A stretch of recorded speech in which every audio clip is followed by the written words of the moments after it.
মক্কায় মা হাজেরা ও সন্তান ইসমাইলের অবস্থান স্থলে সর্বপ্রথম কোন কাফেলা গোত্রের আগমন ঘটে?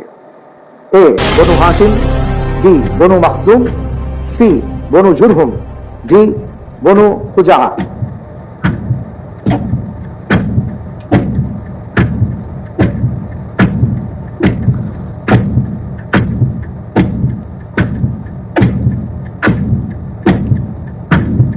আমরা জানি যে মক্কায় প্রথম অধিবাসী ছিলেন মা হাজেরা এবং তার সন্তান ইসমাইল আলাইহিস সালাতু ওয়াস সালাম।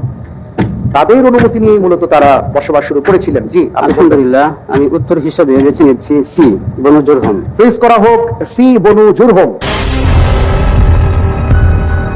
আপনি যে উত্তরটি দিয়েছেন আপনার উত্তরটি সঠিক উত্তর। আলহামদুলিল্লাহ। আলহামদুলিল্লাহ। জি, বনু জুরহুম গোত্রই মা হাজেরার কাছে অনুমতি প্রার্থনা করেন এবং তারা অনুমতি নিয়ে জমজম কূপের পাশে বসতি স্থাপন করেন এবং পরবর্তীতে ইসমাইল আলাইহিস সালাতু ওয়াস সালাম এই বংশেই বিয়ে করেছিলেন। মাশাআল্লাহ, চমৎকার।